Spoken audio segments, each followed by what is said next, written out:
క్రీస్తునందు దేవుని వర్లారా, ప్రభు పేర శుభములు తెలియచేస్తూ పౌలు భక్తుడు దశలోనిలకు ఈ మాటను జ్ఞాపకం చేస్తూ ఉన్నాడు.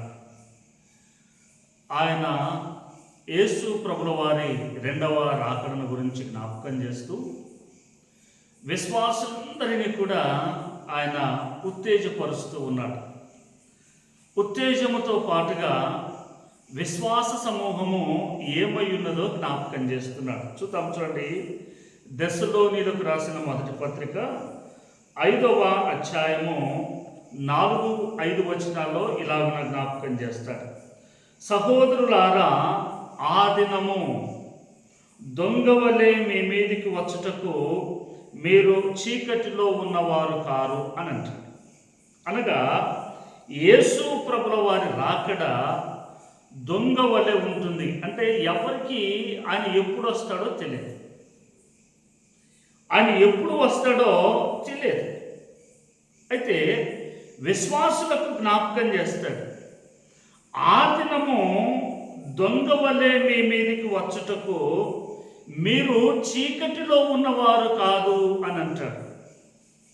చీకటిలో ఉన్నవారు కాదు, మీరందరూ కూడా వెలుగు సంబంధులు, అనగా దేవుని సంబంధులు. అంటే దాని అర్థము ప్రభు రాకడను కూర్చున్నటువంటి సంగతులు మీరు గ్రహించి ఉండాలి, మీరు తెలుసుకొని ఉండాలి. అంతేకాని చీకటిలో ఉన్నవారు మాట్లాడినట్లుగా ఇదిగో ఆయన దొంగ వలె వచ్చుచున్నాడు, ఆయన ఎప్పుడు వస్తాడో మనకు తెలియదు అని చీకటిలో ఉన్నవారు మాట్లాడినట్లుగా వెలుగు సంబంధులైన మీరు కూడా మాట్లాడడము తగిన విధానము కాదు. అందుకే ఆయన అంటాడు, మీరందరూ వెలుగు సంబంధులు, పగటి సంబంధులై ఉన్నారు. మనము రాత్రి వారము కాము, చీకటి వారము కూడా కాము. మనము పగలు సంబంధులము, వెలుగు సంబంధులము. అంటే దేవుని వాక్యము ఎరిగి ప్రభు రాకడ ఎప్పుడో తెలుసుకొని ఉన్నవారమై ఉండాలి.